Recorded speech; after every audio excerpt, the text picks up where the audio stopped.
बिस्मिल्लाहिर्रहमानिर्रहीम वलस्र इन्नल इंसाना लफ़ी खुस्र इल्लज़ीना आमनु व अमिलुस सालिहाति व तवासौ बिल हक़्क़ि व तवासौ बिस सब्र. So, my dear colleagues and participants, Assalamu alaikum wa rahmatullahi wa barakatuh. I welcome all of my worthy speakers of this seminar, Engineer Tahir Basharat Cheema Sahib, Raziuddin Sahib, N.A. Zubairi Sahib, my dear friend Salis Usman Sahib, Hasnain Riza Mirza Sahib, and General Skandar Afzal Sahib, and many others participants. This is our consecutive fifth webinar series, and today's topic is energy security. This webinar is part of the webinar series on contemporary issues being organized with the collaboration of the Golden Ring Economic Forum and University of Management and Technology.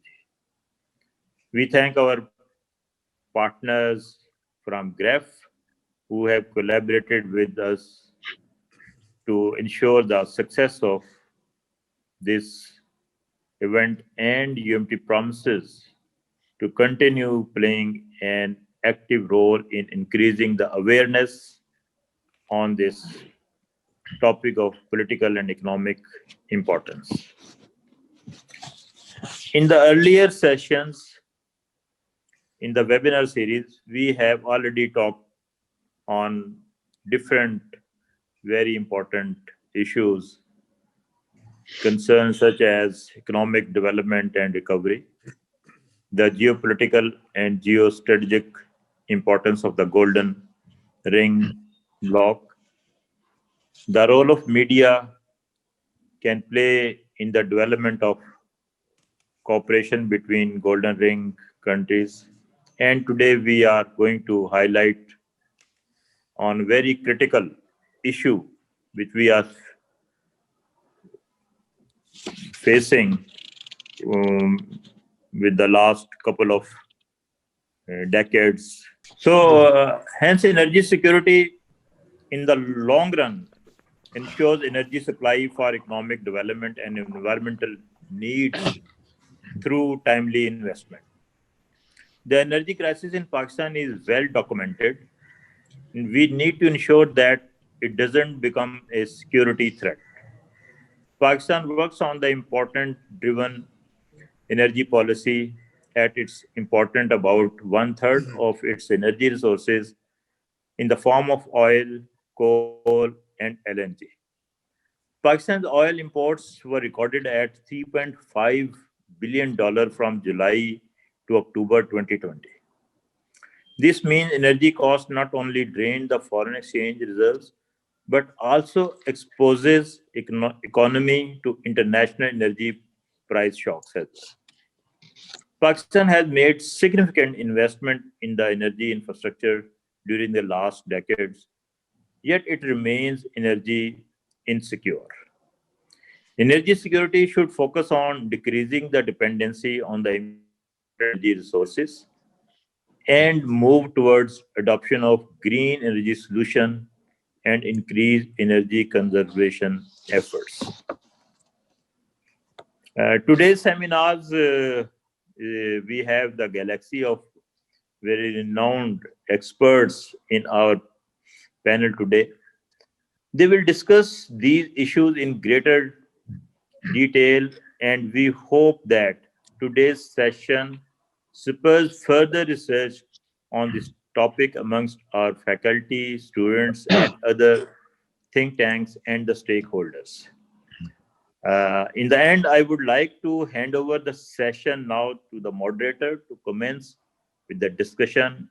And we do hope that our experts will throw a very good enlightened with their experiences. They have a lot of experience in this field. And inshallah, by their very good suggestions, and we do hope that our country will prosperous in near future as well. Thank you very much. Over to Mirza Hassan sir. Thank you very much, Abid sir, for opening. And once again, thank you very much for collaborating with us, the UMT from the university side. One thing I would just like to inform our viewers and listeners that this time due to our previous problems of hacking, we have issued IDs and passwords only to limited number of people, speakers and a few others. And the whole thing is now coming live on UMT Facebook site, so they can view the whole proceedings live on the UMT Facebook. So that's why you won't be seeing so many participants on this participant list. Now I will just quickly introduce our participants. Most of them are very renowned. Starting from Mr. Tahir Basharat Chiba. He is former MD, PEPCO. He has been heading different other organizations. He was with Government of Pakistan and NCPPAG. He is one of the prominent figure in energy sector, power sector, especially in distribution and transmission side. So he has a lot of experience on policy sides also. So he is our one of the speakers. We have also Mr. Salis Usman, who is also an ex-general manager from NTDC, National Transmission and Dispatch Company. He has been working on different very, very important assignments like CPPAG and power system planning, especially for the Pakistan network, national network. He has also been working on the grid upgradation, power distribution system program, and he has also worked in Saudi Arabia. And his main thing is we will be asking him to share his experience and how we do it. He was with the SARC Energy Center for 5 years. He was working with there, and that was where he was also working on the cross-border energy transmission. So he has, you can say, the hands-on experience of how to plan this and how to, which is directly linked to our initiative of regional energy grid of GREF. So he is our another speaker. Then we have our speaker from Islamabad, Mr. N.A. Zubairi. Mr. N.A. Zubairi is also ex-MD PPIB, Private Power Infrastructure Board. And he has been there for the development of private power and both hydro and you can say non-fossil fuel, which is coal, wind and solar, the renewable hydro power projects. So he will be contributing his thoughts that how what role of mix of this renewable energy in Pakistan's energy security is going to play, or how can we enter this thing. And we had another speaker, Mr. Raziuddin, who unfortunately I just received a message that something has wrong. Arjun has popped up and he had to leave, so he will not be joining. He was from the oil and gas sector, but anyway. Lastly, I will be also presenting a small paper on the regional energy grid concept of GREF.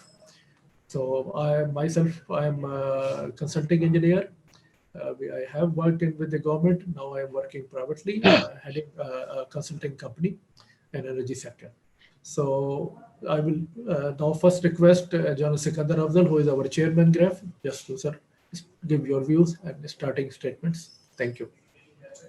Sir, Thank you very much, Usman. Bismillah ar-Rahman ar-Rahim. Dear friends, ladies and gentlemen, Assalamu alaikum and a very good afternoon.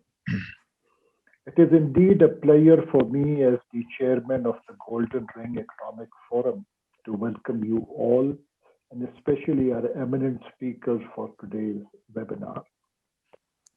As you are aware, and for those who are not aware, GREF is a think tank based in Lahore and focuses on economic issues and developments which affect Pakistan and how Pakistan can benefit from the evolving and changing developments in the region surrounding Pakistan. The think tank is the idea of the business community of Lahore and focuses on ways and means to enhance economic activity between Pakistan and the Golden Ring countries. One of the objectives we have laid down for ourselves is to lobby for and focus on ways and means to strengthen the economy of Pakistan, primarily by enhancing trade and economic interaction between Pakistan and the countries of the Golden Ring, namely Russia, China, Iran, and Turkey. The most important contributor to the national security of a country is its economic strength, and an important component of economic strength is industry. For industry to thrive, we need energy for it to function. In the case of Pakistan, as we are aware, energy is one area we have always lagged behind, and its dearth and cost has stagnated our industrialization and growth. The development in the energy sector has been in spurts, driven more by domestic demand and pressures rather than pressure from the industry. Pakistan has been dependent on the Middle East for fossil fuels and has not diversified its sources. The lack of a long-term policy for acquisition of raw materials and mix of energy has led to imbalanced growth, resulting in high tariffs and losses. Today, we hope to get answers to some of the questions we, as GREF, have raised for our guest speakers who are specialists in their fields to dilate upon. I will now request Mr. Hasnain Mirza to the virtual floor as the first speaker. Mr. Hasnain Mirza.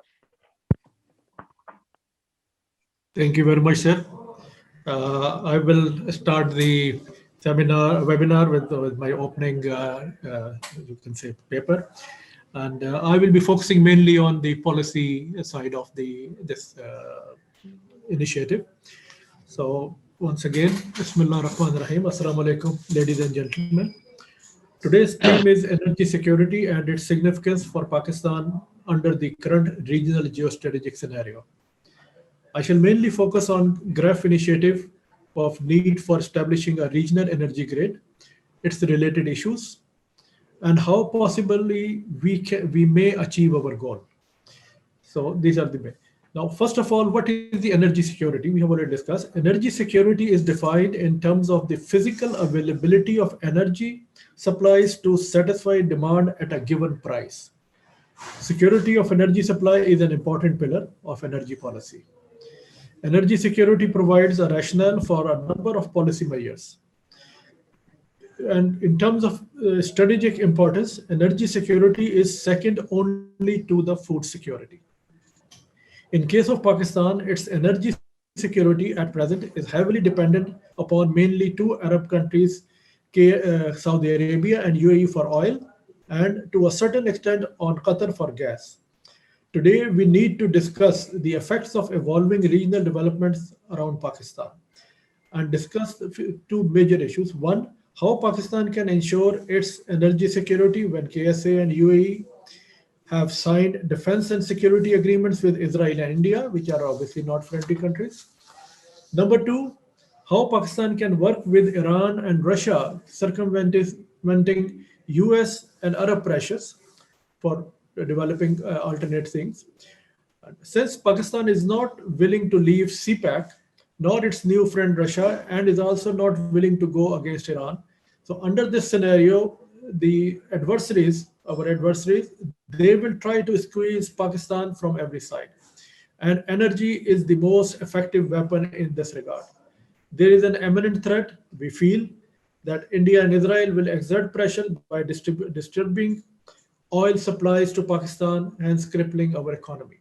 So we have to take measures to counter this future possible threat. Pakistan has been facing serious energy shortages, which have adversely impacted its economic growth.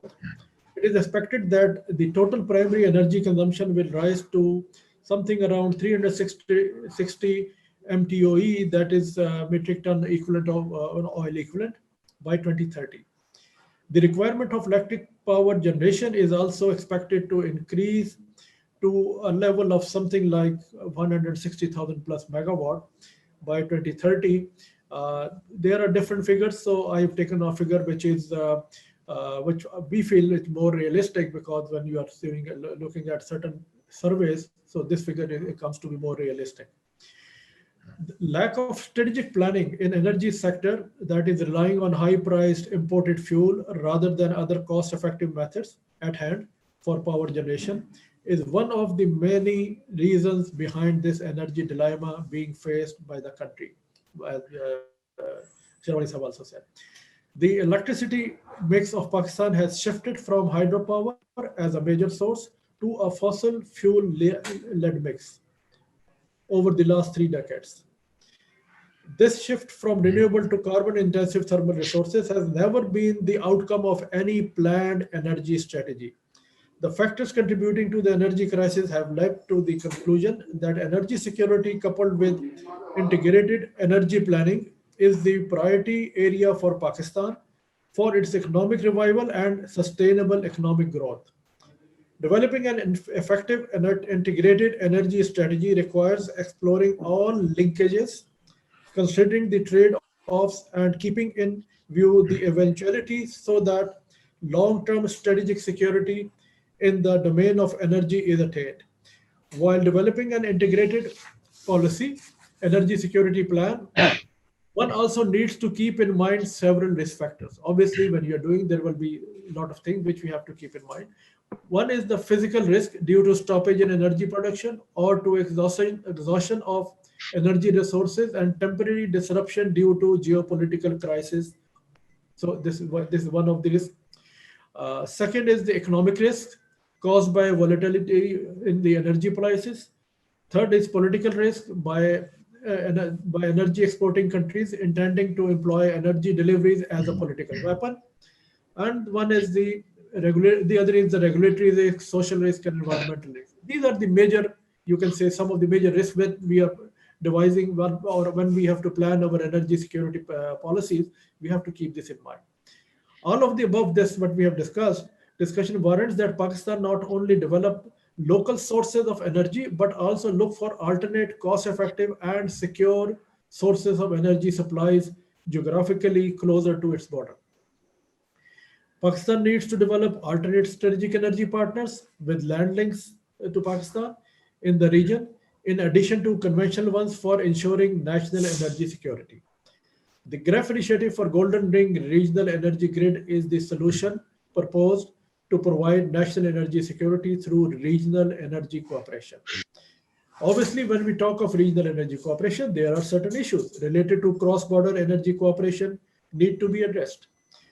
Regional energy cooperation for market integration evolves through bilateral and multilateral cross-border energy trade arrangements, covering shared generation assets and multi-country trading through integrated competitive markets. The slow progress in achieving cross-border energy trade can be attributed to technical, operational, political, and commercial issues. These vary according to socio-economic and political circumstances in participating countries.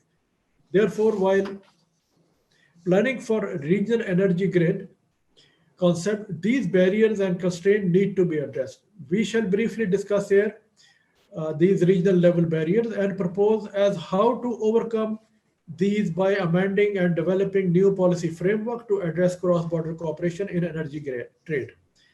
Number one is, as I said, volatile and uncertain regional political climate. Internal political conflicts, government-to-government models for cross-border trade, weak political will resulting in lengthy technical negotiations, frustrate the process of regional energy sector cooperation. But here, in case of Golden Ring countries, developing strategic energy security is a critical issue for all of them in one way or the other. Therefore, the political will is there in all of the 5 countries. Negotiating teams can be given a definite timeline to resolve issues and formulate joint draft agreements. instead of keeping it open by the bureaucracy, and they keep on talking and discussing and meeting and nothing comes out. So one of the solution is they should be given the definitive timelines. Number two is the regulatory coordination for cross-border cooperation. This is very important because every country for regional energy trade, the regulatory policies play a major role. National regulators need to be harmonized and coordinate their regulatory practices for energy cooperation and trade in the region. Technical aspects such as standards, rules, procedure concerning transmission access, pricing, templates, congestion management, operational codes and protocols for system operation, energy accounting and payment structures, and data transfer protocols need to be gradually regionalized in parallel. For seamless and stable operation of the transmission systems, these things, both of these lines should be worked on parallel, which means the regulatory side as well as the technical side. They should be we should be working on parallel. This will save time and enhance the cooperation quickly. The third is absence of a platform. Bilateral trade is usually controlled and monitored by inter-ministerial committees or commission of the participating countries. These committees most of the times do not represent the interest of stakeholders. Therefore, negotiations are delayed and remain inconclusive. Similar platforms, but controlled and dominated by stakeholders, technical, commercial, and legal experts, will be required for proper and quick resolution of this issue and their implementation. Fourth is the tariff and non-tariff market barriers. Like other commodities and services, trade in energy is also hindered by export, import, and transit duties oblique taxes. For the implementation of regional energy trade, a regional agreement for free trade of energy would be required. Next is the national energy policy reform. So that will be required by each participating country. Because of the state-owned energy utility organizations, the current reforms in this sector in most of the countries of the region are less market-oriented and aim mainly at giving subsidies to consumers due to political as well as social pressures. These such subsidies can be reduced by enhancing and improving operational performances. Secondly, these subsidies are internal and local issues of a country and therefore should not be made a stumbling block during cross-border price or tariff negotiations, which we have seen in a few cases, that each country says that we have this problem in our country. So that is their local problem. These issues should be resolved through national energy policy reforms. So at the end, I will conclude that the fast-changing geopolitical scenario in the world, and especially in the region covering China, Russia, Iran, Pakistan, Middle East, and Turkey, has made it necessary for Pakistan to revisit the national energy security requirements. The launching of Regional Energy Grid Initiative is the only solution in the interest of not only Pakistan, but also for China, Iran, Central Asian republics, Russia, and Turkey. It perfectly blends into China's Belt and Road Initiative and CPEC, supporting Chinese strategic interest in the region. Western China can be covered through Iran-Pakistan gas pipeline, making it Iran-Pakistan-China line.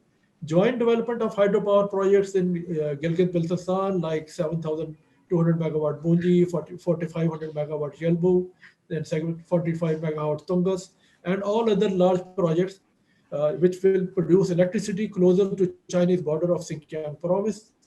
So they can also we can also export this thing to China. Iran interest in joining this initiative is both economical as well as strategic. They will have overland oil and gas pipelines coming into mainland Pakistan and connected to Gwadar port for further exports into the world. These pipelines can be connected to Central Asian republics and Russia to make them more multinational, ultimately providing security to Iran's energy exports. This will give Iran an alternate outlet in case of blockade or conflict in Persian Gulf. Iranian electricity can play also a major role in the developing of Pakistan side of Balochistan. As discussed above, Pakistan is the most energy-starved country in the region and has severe energy security problems in all electricity, gas, and oil sector. Its GDP is suffering losses due to energy shortages. It has a huge untapped hydropower potential, The brighter side is that Pakistan is trying to bridge its demand and supply gaps. This produces huge opportunities for regional cooperation in not only cross-border energy trade, but also opportunities for investments in electricity, gas, and oil sectors in Pakistan under Regional Energy Grid Initiative. Russia has also its own strategic interest in the region. Russians have coined a term, Pakistan, the zipper of the region, which clearly shows that Pakistan has become part of their national interest. They have strong electric power, oil, and gas technological know-how, which they want to sell to Pakistan and through Pakistan reach out to Africa and Far East. Pakistan will definitely require robust and proven energy sector technology to further develop and upgrade its electricity, oil, and gas transmission and distribution networks. Secondly, Russia can get added weightage in OPEC if this regional grid is established, since the energy resources of Central Asian Republic, Iran, and Russia will be united under Russian leadership. Turkey is also not only one of the major users of Central Asian and Iranian oil and gas, but also a gateway into Europe. It can earn considerable revenues from transit agreements for the supply of gas and oil and gas. Turkey can also contribute its technological know-how in developing the grid structure. The concept of regional energy grid consisting of electrical transmission lines, gas and oil pipelines network is the biggest opportunity for regional cooperation. Certainly, a lot of policy framework planning is needed to be put in place for regional trade, but the physical development can be started in parallel instead of waiting for other side to be completed. This parallel development will also help the policymaker in addressing the actual problems as and when they will arise. It is recommended that major investments for the development of the regional energy grid should be in private sector, maybe through Asian Infrastructure Bank or other investment from China, Iran, Russia, and Turkey. With this, I will conclude my comments and my talk. So now I will request our next speaker, Mr. Enes Berry from Islamabad. So please give his views. Mr. Zuberi, sir. Okay. Can I share the presentation?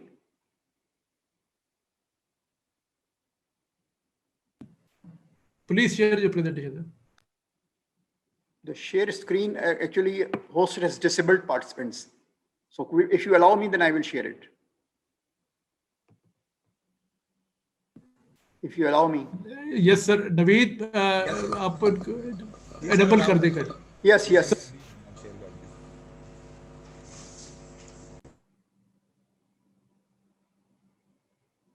Please share my presentation. Sir आपको co-host बना दिया, अब आप share कर सकते हैं अपनी presentation.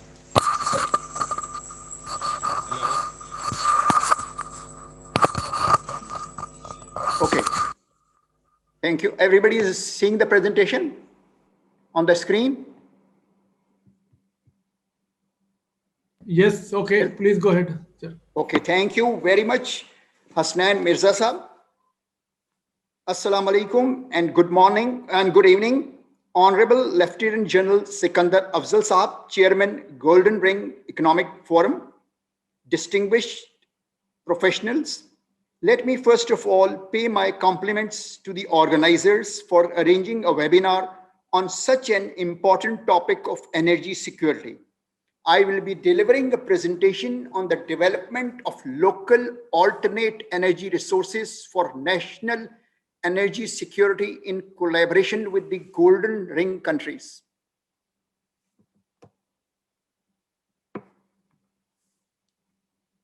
So briefly, the contents of the presentation are, I will start the presentation with the energy security. I will touch on the overview of Pakistan power sector. We'll discuss the energy resources in Pakistan, the fuel mix, how the energy security can be achieved. I'll be talking on the Golden Ring regional grid. And then in the end, I will try to conclude the presentation by some conclusion and the way forward. Now, the energy security concept, I will not discuss in detail as Hasnain Mirza Sahab have discussed it, but mainly the concept involves around availability, applicability, acceptability, affordability, diversity, and institutional capacity. Now, this is, you're seeing the analytical framework. The analytical framework for energy security is that, first of all, demand and supply analysis is carried out. Then it determines the gap, how much the gap is there, how much additional generation is required. Then there is an analysis of the optimum analysis for how the generation will be met, what fuel will be taken, what technology will be selected. And obviously there will be the analysis of the financial requirement, whether the project will be implemented by private sector or to the public sector. And obviously their analysis is also in the impact of the prices, which means the availability and affordability issues. And then then there's an institutional management, which means institutional capacity building. This is a general framework for the energy security. Now let me touch on the Pakistan power sector. At the moment, if you see the total installed capacity of Pakistan is around 39,000 megawatts, in which around 58% is through private sector and 42% is through public sector, which means that private sector is playing an important role in supplementing and complementing the efforts of the public sector. In Pakistan, private sector started in 1994 and they have a good success story at the moment. Now, if you see, Pakistan power sector is very complex. There are more than around 25 institutions. These are all special purpose institutions. For example, there is an institution which is a very old institution, which is WAPDA. It deals with the mega hydel project, as Hasnain Saab has talked about the mega hydel projects in the north. All these projects which involve irrigation, flood control, navigation is handled by the WAPDA. PPIB is a one-window facilitator for the thermal power projects and major hydropower projects in private sector. ADB is purpose-built institution to handle basically renewable energy resources projects in the private sector. There is a regulator right from 1997, which is NEPRA. And there is also CPPG, which is a power purchaser. And you know, in Pakistan, the provinces also play an important role. They can develop power projects and they can have their own transmission line networks. Now, if you see in Pakistan, the national grid consists of 220 kV line and 500 kV lines. From these lines runs from north to south. At the moment, we are connected with the Iran through a small 132 kV link. And there is a plan to connect Iran with 220 kV Gwadar link also. At the moment, in the north, the Peshawar will be connected to the through CASA project, CASA 1000 project. In that case, cheap hydel from the power from the Turkmenistan will be transmitted through Turkmenistan, Tajikistan, Kyrgyzstan, Afghanistan, and Pakistan. And 1,000 megawatts of power will be transmitted through a DC link to the basically Pakistan. So there is already a grid emanating from Pakistan towards Tajikistan and from Pakistan towards the Iran. This is just a pictorial view of how the ring will be established once it is there. So all these countries are very closely connected. Now, indigenous resources, you see in Pakistan, there are 5 main indigenous resources, which are water, sun, wind, local coal, and the gas. If you see the quantum of this energy resources is tremendous. Wind is around 46,000 megawatts. Solar is 2.9 million megawatts. Hydro is 60,000 megawatts. And third coal generation could be more than 100,000 megawatts. And the resources for about 175 billion tons. You see through this slide, I can show you that in the north, our all hydro resources are located. In the south, the third coal resources are located, and we have tremendous wind and solar resources, not only in the south, which is in the Sindh, and also, but also in Balochistan and in the southern Punjab. In Pakistan, the private sector is being implemented through private sector policy. At the moment, there are 2 policies which are operational. These are 2019 power policy and renewable power policy 2019. Government has provided lucrative incentives to the private sector so that they can come in Pakistan and do business. For example, they have complete exemption on the corporate income tax, turnover tax, withholding tax. There is no business in Pakistan in which government has provided guarantees. There is a guarantee for the obligations of the power purchaser and the provinces for hydropower projects. In private sector, government bears the hydrological risk. Some indexation mechanism is there. So a lot of incentives are there to encourage. Actually, these private power projects are based on non-recourse financing. So a lot of agreements are there. And this slide tells us the agreement between the various players. For example, if there is an IPP, it has to enter into an agreement with PPIB. It has to enter into agreement with power purchaser. A regulator determines the tariff. It has to enter into an agreement with the lenders. It has to enter into agreement with the fuel supplier, with the EPC contractor, and so on and so forth. Now, if you see, this is a slide which I have taken from the draft integrated generation plan.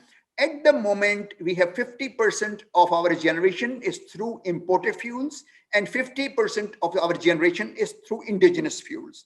The indigenous fuels which we are basically utilizing for power generation in Pakistan are hydro, wind, solar, bagasse, gas, nuclear, and local.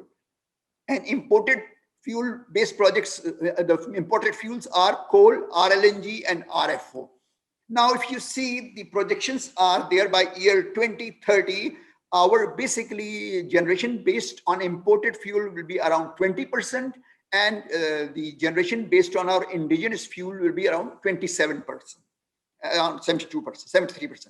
You know, we have indigenous resources which are solar, wind, hydro, and coal.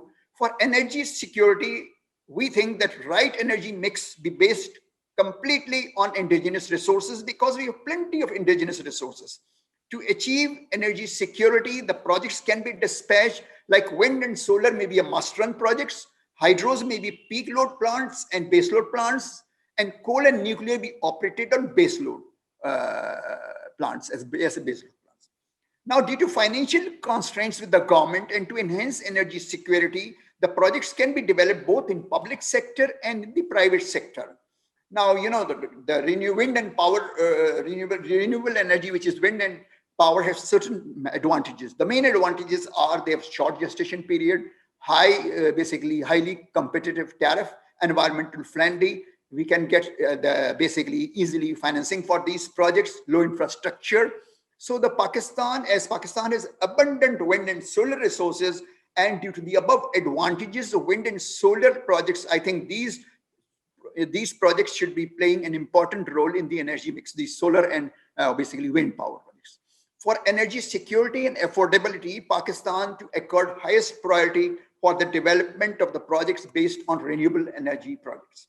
Now, the golden ring countries, which are Pakistan, Iran, Turkey, China, and Russia, have abundant natural resources, and these countries can utilize the natural resources for the energy security by sharing experiences and lessons learned for the development of natural resources, by institutional arrangements for the development of resources through private sector, through legal and regulatory framework for fast-track development of energy resources, and policies to encourage private sector for the development of natural resources. For energy security, regional grid is highly desirable so that the resources in the golden ring countries are transformed into the electrical power or transferred through pipeline and transported to the regional countries at affordable rate, benefiting the masses of the respective countries. Now, following some of the options which could be considered are, for example, gas import through pipeline or basically ships, or oil import by sea or basically pipeline, electricity import of coal and nuclear fuels, and import of LNG. For energy security, Pakistan to provide support to golden ring countries in the areas like investment in the assets in the energy sector of the golden ring countries, providing services to the governments and private sector in energy sector, aligned with the interests of the region, provide energy corridor for the transportation of energy resources. Now, this is an important aspect in energy security. For energy security, Pakistan should have a strong industrial base to produce all components which are involved in power generation, transmission, and distribution. Golden ring countries can play a very important role to enhance Pakistan industrial basically base by transferring the technologies from the golden ring countries to Pakistan in power generation, transmission, and distribution. As Pakistan there is cheap labor available in Pakistan. So the opportunities which are available in Pakistan are rehabilitation and modernization of the existing industrial facilities in Pakistan, investment in the new technologies in wind, solar, coal, nuclear, and exploring the possibilities of the joint venture with local business houses for the development of manufacturing of various plants and equipments for power generation. Now the conclusion. The main conclusion is that Pakistan has abundant wind, solar, and coal resources. Hence, these resources should play a dominant role in the energy mix of Pakistan as they are affordable and they are reliable. For energy security, the resources available are needed to be transformed into power so that it could be provided at affordable cost with reliability and sustainability. For energy security, as I've already talked, regional grid is a must, which is highly desirable so that energy security in these countries can be energy resources can be utilized efficiently for the betterment of the public. Golden Ring countries can play a lead role in the development of power projects in Pakistan, utilizing indigenous resources through private sector or through public sector. Golden Ring countries to utilize the natural resources by sharing experiences and lessons learned for the development of natural resources, institutional arrangements, legal and regulatory framework for fast-track development of natural resources, policies to encourage private sector for development of natural resources, Golden Ring countries to import and export the energy resources within the country, and Golden Ring countries may support Pakistan to expand its industrial bases by investing in the industrial related to power generation, transmission, and distribution. With this, I thank you a lot. And I think, Hasnain Sahab, I have concluded the presentation within the given time. Thank you very much. I'm available for all type of questions. Thank you. Thank you very much, Jabari Sahab. Yes, you have tried to do it. Thank you for that. Now I will request our beloved Mr. Tahir Basharat Chima, Engineer Tahir Basharat Chima. So if he can give us his views and talk. Tahir Sahab, please, over to you. Ji. Thank you very much. A very good evening to all my friends and, of course, the viewers. There are a few questions which need to be raised, then discussed, and then smothered through solutions. First of all, we see that Pakistan has always had a big policy deficit when it comes to the issues of energy. Imagine, sir, that we have had 4 policies for exploration and production of petroleum and gas products. And none of them have really been able to do whatever they were destined to. But for the good fortunes of OGDCL, PPL, Marigas, and a few other companies which have a big footprint in Pakistan. Rather, they also have the ownership from this country. Nothing much has happened in this part of the world, but this was all because of the policy deficit, and a policy which either could not get implemented, was not implementable, or it was scuttled. Coming over to the power side, we see that first of all, we have had the 1994 policy, which brought in the IPPs to our great luck. Then we quickly had the 2002 policy, which attracted the local corporations again for the IPPs. Then we had what is known as the 2007 policy, which fastly got aborted. And then we had the document known as the 2013 policy, again aborted. Then we had the 2015 policy, under which the LNG projects in Punjab. Imagine LNG projects getting installed in the Punjab, and the coal-fired great venture at Sahiwal came up. Of course, it was followed up by what we have at the Port Qasim, HAPCO, and all that. And then we had the 2019 ARE policy that was for alternate and renewable energy that is in force at the moment. And presently, we have what is known, that is the draft as yet. It has to pass through the test. It is the 2020 power policy. All of these policies were formulated, crafted, drafted as special purpose vehicles, catering to special interests. None of these policies, I mean, the four we have had, the ENP policies for petroleum and gas, and the umpteen, the great number of power policies for the power side, none of them could be billed or called a national power policy. That means what? None of these were public policies. None of these were, as everybody would want them to be, for the good of the public. They were special purpose vehicles only. So whatever happens, if we wish to do something to succeed, achieve a semblance of energy security, we need to have national policies, all encompassing, right? And very simple to implement. So first of all, there is a requirement to break the policy deficit syndrome. Now that is very important. And if we wish to assure actual energy security, we do have the means. Of course, we can come up with the implementation strategies. That shouldn't be much of a problem. The problem is the policy, right? We can do it. Now coming over to a few more things. The first of all, we need to look for availability of energy. From where can we get the energy? Meaning thereby that we have local resources, we have to look into it.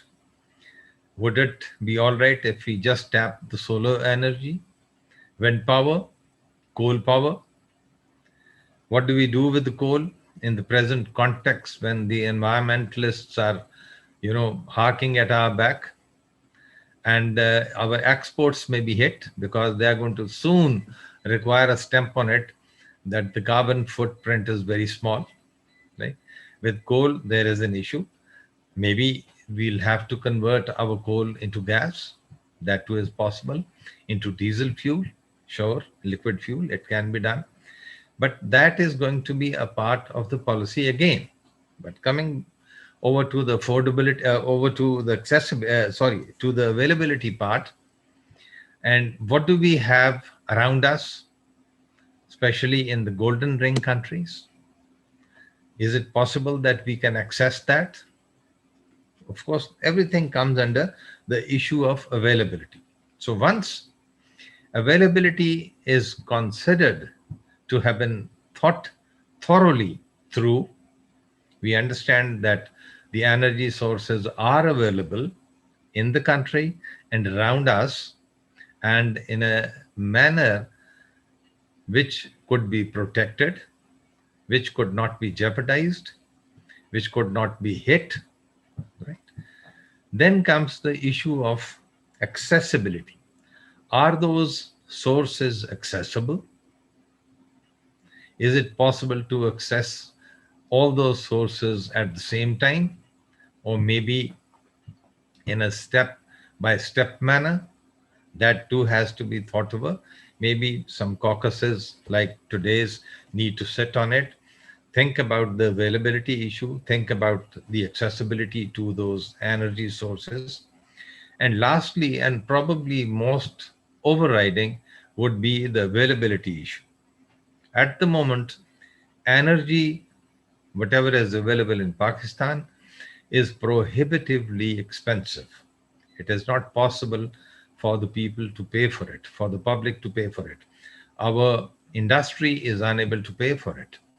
Lately, the PTI government has been able to provide subsidies to the industry of Pakistan, huge subsidies. they are looking towards a subsidy figure of over 300 billion rupees.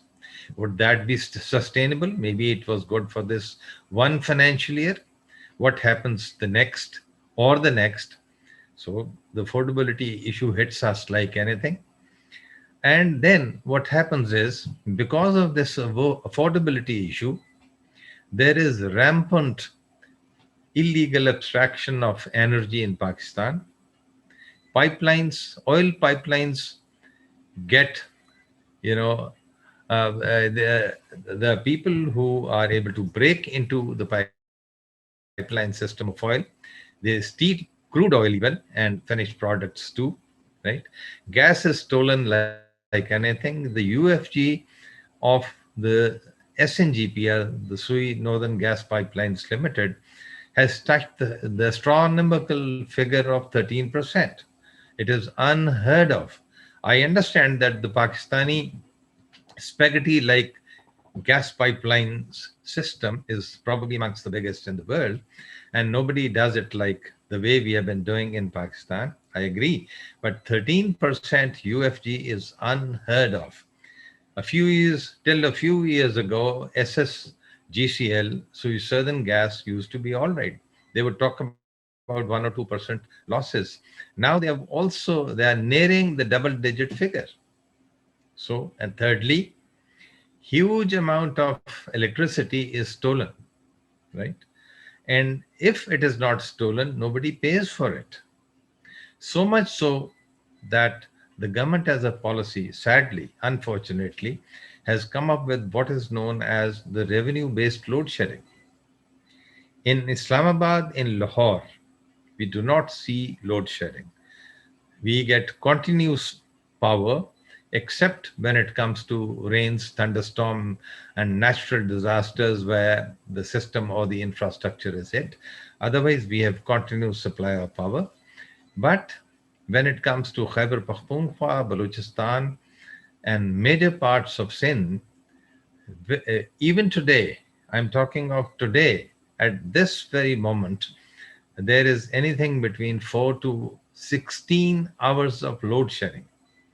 And if we quantify that figure into megawatts, we see that anything between 3,000 to 5,000 megawatts of power is being shed each day at every minute.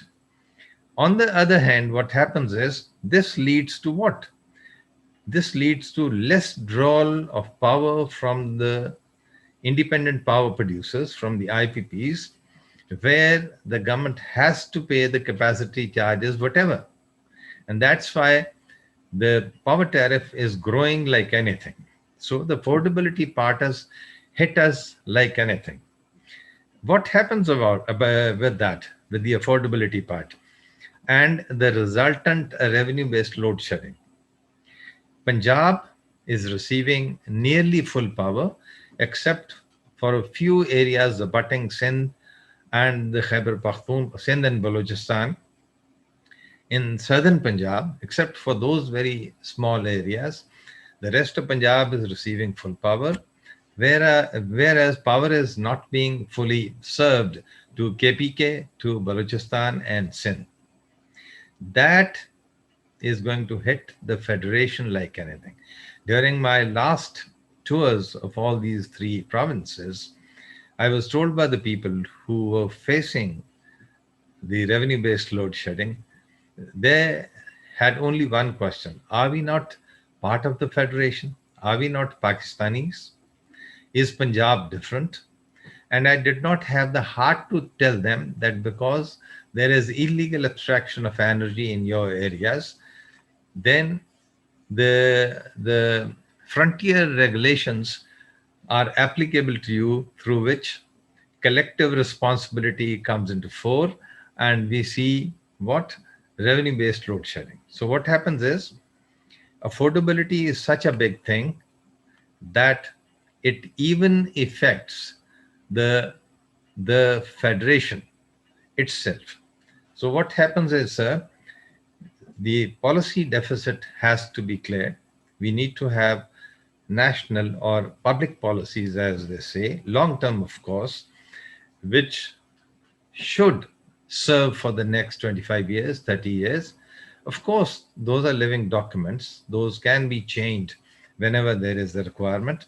But the policy deficit has to go, and no policy, new policy should ever see the light of the day, which is for a special purpose.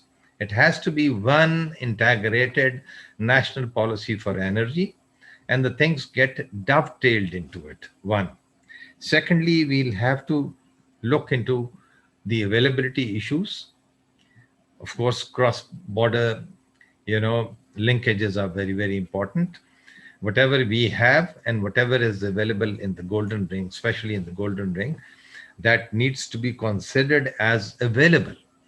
But the issues of accessibility and affordability would be of prime importance.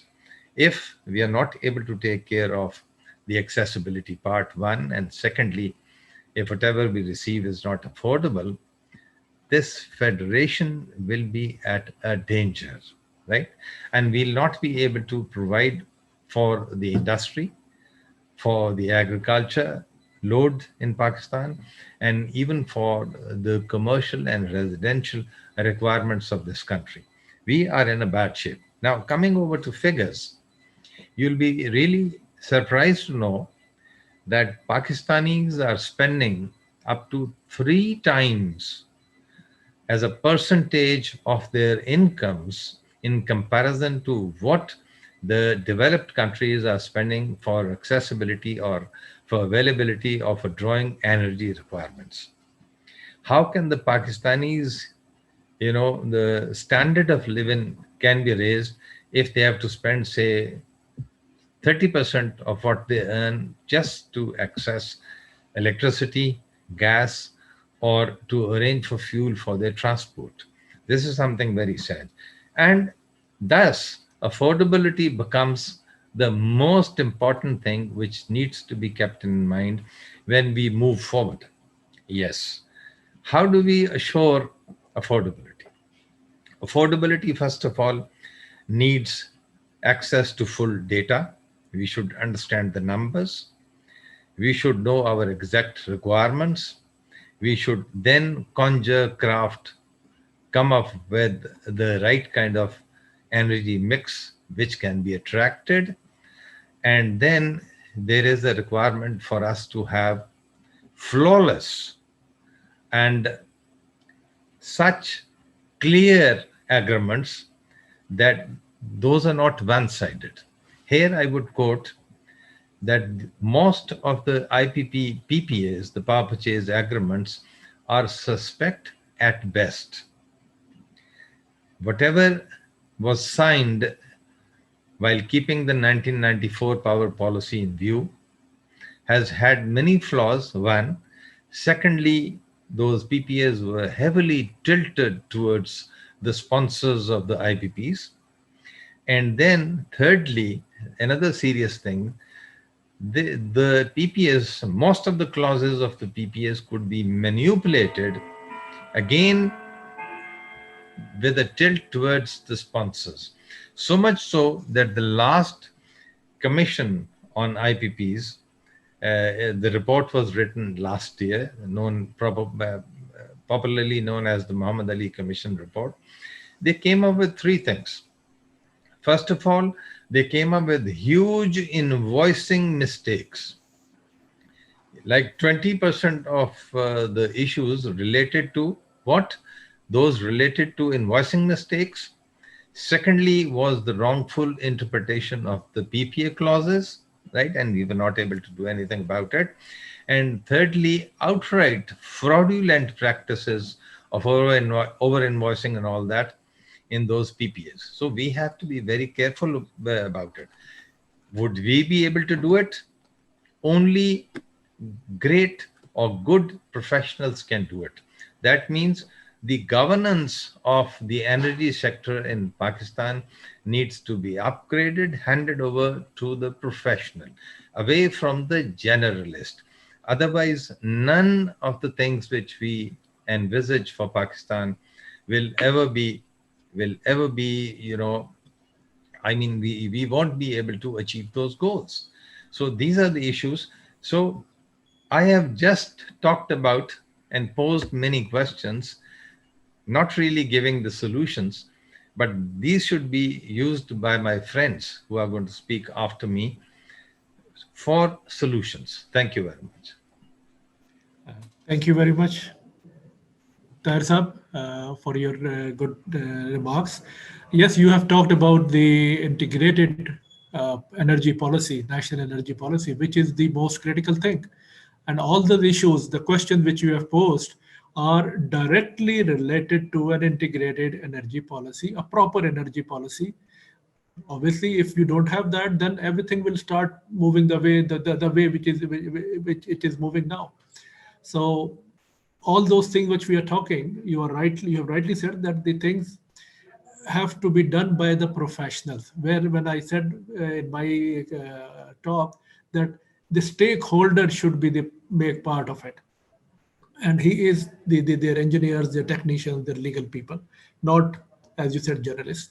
So sir, now I will request our next speaker, Mr. Saleh Usman, who has a lot of experience of cross-border energy grid by serving in SARC. So let's see how we can benefit from his experience and what he has to talk about the regional grid initiative of Golden Ring Economic Forum. Sir, Mr. Usman Sariq, over to you, sir. Okay, thank you very much. First of all, let me say thank you very much to everybody, and especially to the host. And I'm honestly, I have been enjoying this whole discussion, and I think Chima Saab got it in the probably in the last gear, and this is wonderful. Lot of learning, lot of issues, but I was just started being afraid that he said that the speaker coming after him should be addressing these questions. I have got also some more or less, not more or less, but a few questions are common, but he has very rightly put in the perspective, the whole situation. And of course, we are here, engineers are here to provide the solutions. And let's see. So let's hope that we will all learn something from here, and we will go forward. So I'll be, of course, just, since the time is very short, I'll be very quick. I just want to give you very quick brief of our indicative generation capacity expansion plan, which NTDC has prepared. We prepared 2 versions of IGCP, and so far it has not been approved, and now we are working on the next version. But very quickly, let me tell you that this is a least cost generation expansion plan, and every year it has to be updated in compliance to the regulatory framework set forward through grid code. And due to technology advancements and changes in government's policy and progress and priorities of project execution entities, we are required to update this IGCP generation expansion plan every year by 15th of April. So for last 1 year, since 2019, we are using the modern tool Plexos. We have replaced the old software VAST, and this Plexos is with us now, and we are using it. We are building our team, and Alhamdulillah, I'm very satisfied with it. And the last version also adhered to this 2019 ARE policy, and which has got a target of up to 30% by the year 2030. And our plan, the last versions, asked for about 32% of share. So there is this number 5 bullet is very important, that which we are, I think, directly related to our webinar today. Enhancing and sustaining clean energy share in the national energy mix by 2030, 75% clean energy generation, that is renewable, hydro, nuclear, and cross-border. And number 6 is equally important, that with respect to indigenization, by the year 2030, we'll be producing over 88% of energy, electrical energy, through our indigenous resources. And as I said, that these days we are working on completing the next version, updated version. And this time we are not calling it 2047. We are going to call it IGCP 2021. And the plan horizon will be up 10 years for next. up till 2030. We are preparing it. Almost 90% data has been received from the project execution entities, and we are doing a number of different activities, and we are very hopeful that by 15th of April, it will be ready to submit to NEPRA. So I think Zubairi Saab also talked about this generation mix, and then Chima Saab also sensitized us on the importance of bright energy mix. And let me tell you, let's see this situation, where do we stand in 2020 and then in 2025 and 2030. I think if we go to the next screen, which is in a tabulated form, I think it's more expressive. So you see the first three rows, this RFO, imported coal, and RLNG. This is imported fuel. In 2020, we are about 50% of the fuel is. Now remember that these are megawatts. This is not energy. These are megawatts. So if we see RFO, it goes from 19% to 3% in terms of megawatts. So the share is reduced during the next 10 years. Drastically reduced, and then imported coal from 11 to 7%, and RLNG from 20% to 14%. But remember that these figures are in megawatts. This is not energy. In terms of energy, it is more encouraging. So RLNG installations will be there, but these are not going to get, I would say, substantial dispatch in view of affordability, which was very rightly emphasized by Chima Saab in a great way. And then this cross-border CASA 1000, we don't have very insignificant amount we are getting from Iran. And in view of this CASA 1000 project, by year 2025, we will be having about 2%, and in 2030, it will remain, it will come to 1% of the installed capacity. Now coming to this green area, renewable energy, VRE, and this, you see bagasse is consistent from 1% to 1%, then solar is from 1% to 17%, and wind goes up from 3% to 14%. Hydros, in terms of percentage, it goes down. But you see that from around 10,000 megawatt, we are going to add more than double of this hydropower during the next 10 years, which is a huge task. There is a question that whether we have got the capacity of adding these 10,000 megawatt in 10 years or not. This is a big question. But Plexos has suggested it, and it is based on the data provided by all the project execution entities, including WAPDA and PPIB and PIDO and all other relevant agencies. Now you see that this local coal from 2% to 8%. So from 602 megawatt, we will be over 6,000 megawatt. Then natural gas, of course, we know that the reserves are depleting like anything, and it will be, the quantum will be reducing. Nuclear, it will be high, and as per information provided by Atomic Energy Commission. So we will be adding around 4,407. We'll be having over 4,000 megawatts of nuclear. Now you see what, I will come back to this slide after a little while, but there is another very interesting thing. With respect to carbon emissions, you see at this stage, if you see the first left bar, this in 2020, here you can see this carbon emissions in kilogram carbon dioxide per kilowatt hour. We start from 0.406, and by the year 2026, it's drastically reduced, and then it is almost sustained over the next 5 years. So by the year 2030, the carbon emissions will be reduced to 0.2 from 0.406. And the second bullet, if you read, 75% energy will be from clean resources, that is renewable energy, RE, hydro, nuclear, cross-border, and you know that cross-border is mainly from CASA, which is hydro, and that is also clean energy. The next slide is in this whole sequence, you see this indigenization is also improved. So we start from around 60%. Now these two slides are from energy, not in terms of megawatt. These are more realistic in those terms. So by the year 2030, our indigenization will be around 88%, 88.3%. So that's very encouraging as far as this Glaxo's model is concerned, and this planning is generation planning is concerned.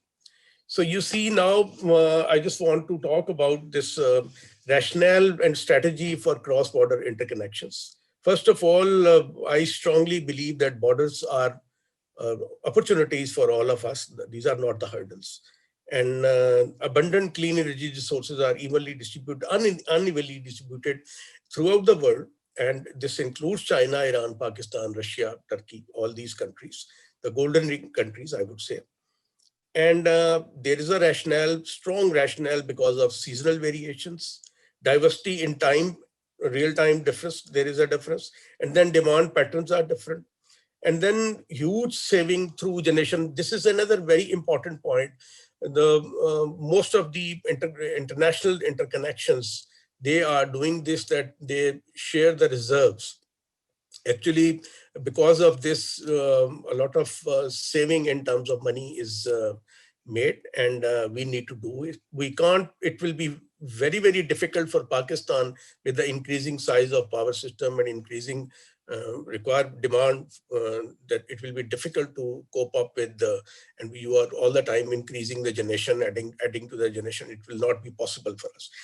What I understand, even at this point, government is seriously considering that they may be allowing about, say, 5% load shedding.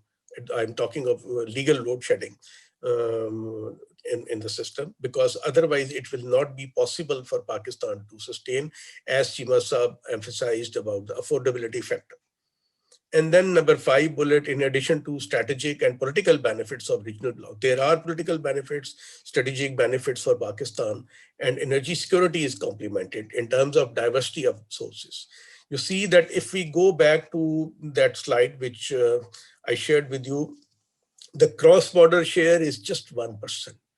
And that is very, very low. If we compare this figure with India, not in terms of exactly in terms of percentage, but if we compare with India, India is connected with Nepal, with Bhutan, and with Bangladesh. And they are trying very, very hard to connect with Sri Lanka. And it's a bit difficult and expensive because of the undersea power transmission requirements, but they are connected. So their cross-border aspect is very, very strong, and this gives a complement to their energy security. But Pakistan, we are just going to have maybe by next year, this CASA project will be completed. So there is a gap here in this generation mix. It's a wonderful gap. A lot of different colors are there. Green and indigenous is the dominant part, but still the cross-border part is definitely weak, and we need to further it. Then if we come to this number 6, this is basically a statement I have taken from, you might be knowing, initiative, GuideCo, they call it. And this is basically a Chinese initiative, and they plan to interconnect, connect the whole world, maybe in next 30 years or so. So they say that intermittent wind and solar power needs to be integrated into a bulk power with ultra high voltage and smart grid to advance its development, and by synergizing the resources. This is what I also believe, that renewable is fine, but we know that reserve requirements are increased because of the intermittency of renewable resources.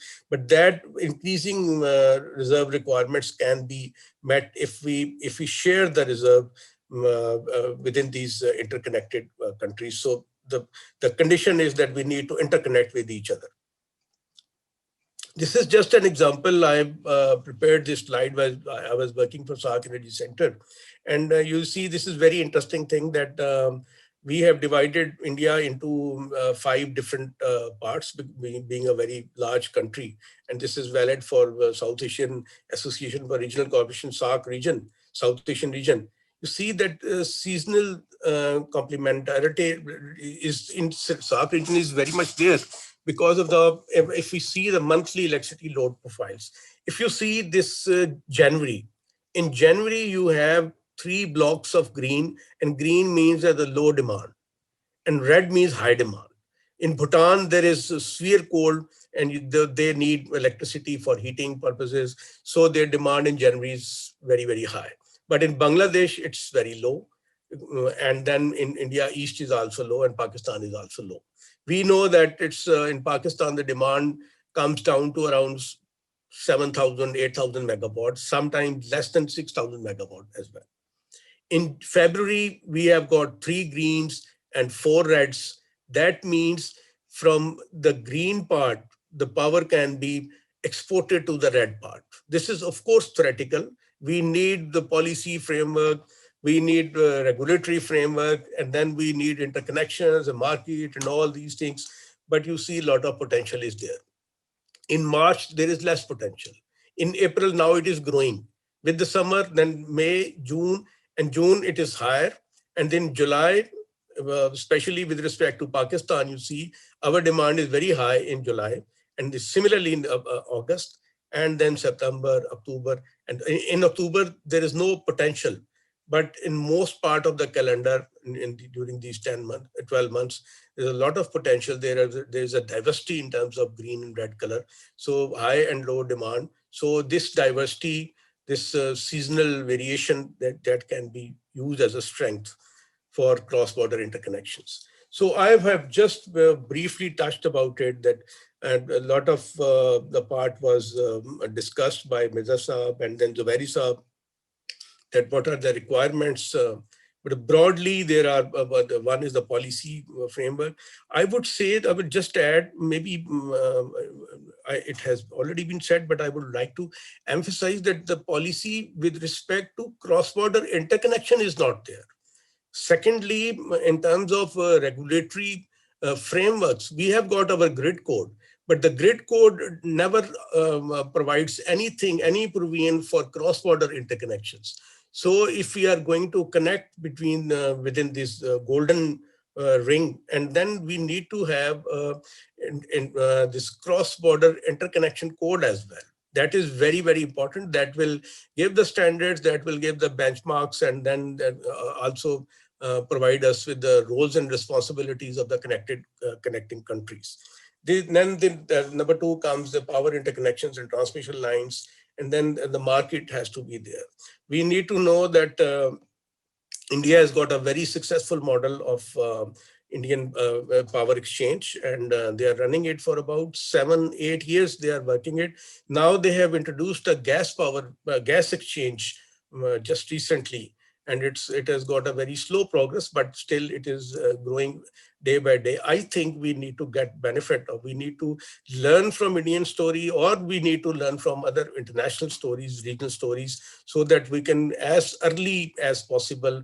I know about CTBCM, but like all professionals, I also believe that we are very, very slow in those terms, and we need to expedite our efforts. We need to make it a success, and then we need to actually connect our market to other markets, like we are talking of this golden ring, and this is very important, critical.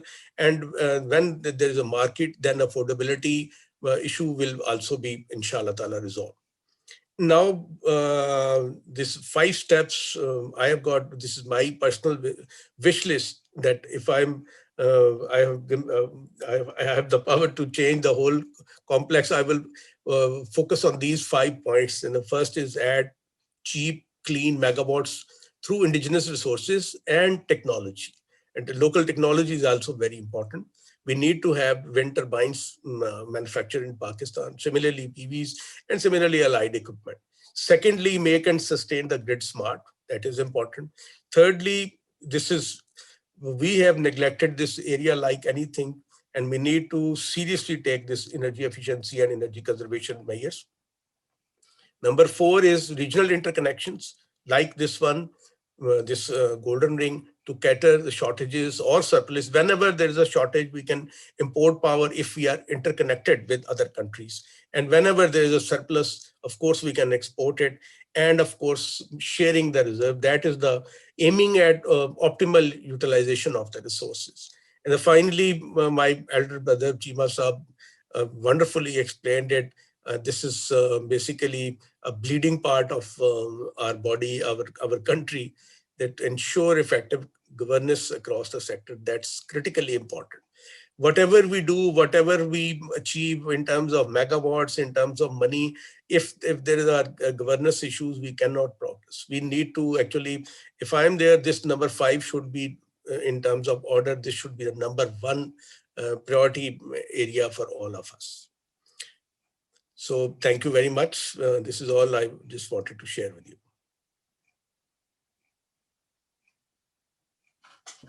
Thank you, Osman Saab. You have very well presented the different concepts. And here I have got an idea which will, I think, directly concern you and Cheema Saab, being the elders in IEEE. Let me come to that side. Why don't the IEEE be, because it's a professional organization, why don't you initiate, make a sort of a group there, expert group, and give them a task to prepare this draft national integrated energy policy plan, or so, the way you are saying the interconnection, cross-border interconnection policy, that will also be part of that integrated plan. So I think the IEEE as being the professional body which is supposed to cater for these type of things, why don't you people initiate this type of thing and prepare a draft, give it to the government, talk to the we will all together talk to the government. Okay, here is something which is prepared by the professional and the stakeholders. So this is one of my suggestions. So now, sir, if there are any questions or anything we would like to have to see, anybody want to ask any question, or if there are none, then we are already getting late. So I will first request General Sikandar sir to conclude, and then Mr. Abid Sherwani to say his final words. So General Sikandar, please, sir. Thank you very much, Osman. Gentlemen, let me be very honest. It's been a wonderful discussion today, and having heard things from experts like you. I mean, one reads stories, and even, for example, today there was a story or a write-up or a comment about energy and its implications for Pakistan in the news, English newspaper. And one keeps worrying that how come when we have such a galaxy of experts within Pakistan, one always comes back and finds that we are being told what to do and how to do, when there are no less minds within Pakistan. Yes, I can understand that in certain cases when you go in for foreign funding, then you have to, I mean, be dictated by certain constraints which are placed by them. But then the best for a country, for a nation, for its future and for its security would be, in my opinion, to devise a policy for itself. And as Pakistan and our experts have successfully shown, over the years, we realized that one way to overcome threat was to devise a nuclear policy, and then we stuck to it. No matter what came, we had hardships. So similarly, when we realized that in this century and the centuries to come, the strength of a nation will lie primarily on its economic strength. And for economy to grow, one of the main components, or for most of the machines as we go along to function, because we are becoming more and more machine dependent, is energy. And what we need to do now is probably devise a policy made for Pakistan and forget about what others say, and then keep struggling in that direction, even at the cost of lacking behind in other sectors, because that will give us that strength, that economic strength, And just to divert a little and quote, these days, since the last 2 days on the social media, I have been receiving a lot of pictures and a write-up of made in Pakistan clothing being sold in the US in volumes, and everybody, circulating it around. I asked in one forum where there was a mix of people from all walks of life, that when we show this, we are proud of it. And my question was, then why do we import substandard goods? I mean, leave alone China, even from the far eastern countries. And we sell them here at cheaper rates. Whereas if we increase volumes as the Chinese have done, we will bring the cost down. The same jeans which we export cost us here, when sold abroad, $10 for manufacturing.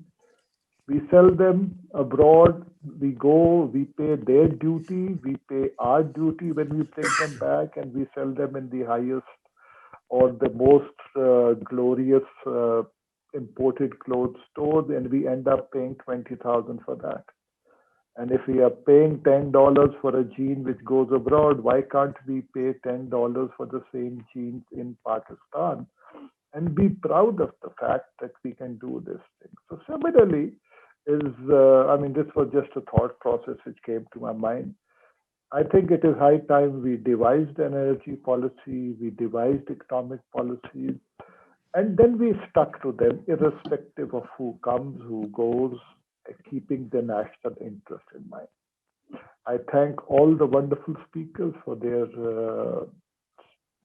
talks, and I thank UMT, Abid Sherwani Saab, his team, for helping us organize all this and connect us through these virtual conferences systems that we have come up with. Thank you very much. Thank you, sir. Now, may I request Abid Sherwani Saab to conclude and give the final remarks. Before Abid Saab used to say anything, I will request our speakers that if they can email me the text of their, their presentations and all that. I do have your presentations, but we need to have it in a sort of a paper form so that we can publish it. So Abid Saab, please, your final conclusion. Thank you very much, Mirza Hasnain Saab and General Skandar Afzal Saab and my other worthy colleagues. And I'm really very, very grateful to my worthy speakers, Chima Sahib, Salih Usman Sahib, Zubairi Sahib, and Hasnain Mirza Sahib. Your presentations and talks are really scholarly and touching the heart as well. And you present a real situation of the Pakistani energy resources and the potential as well, and also suggest a meaningful and optimal suggestion how we can overcome all these energy crises and challenges, and how we can prosper as our beloved country by utilizing all these resources. So Pakistan is very lucky. We have a lot of resources in all aspects, like wind, like solar, like hydel, and even natural resources, coal, gas, and oil as well. But the main concern is the initiative and the initiations, and how we can optimize all these resources, and to how we capture all these resources, and how we can enable them for our country, for our economy, for our industry, for our domestic use. And also Pakistan government, the present government is doing a lot for this challenge, to overcome this challenge, and to reduce the maximum hurdles. But still the journey is still underway. And but if we have will, if we have strong our initiatives, and the consistency in our policies, then inshallah, in one day we will prosperous and will overcome all these challenges, and our country will be right. Those wishes when it was came into being under the great leadership of Quaid-e-Azam and their colleagues, and we will accomplish our objectives, inshallah. So I'm so grateful to my colleagues of Auric and university fellows and all the speakers, and we will continue this sort of seminars and webinars, and we will inshallah accomplish our goal very soon. Thank you very much. Thank you. Thank you, everybody, sir. Khuda Hafiz.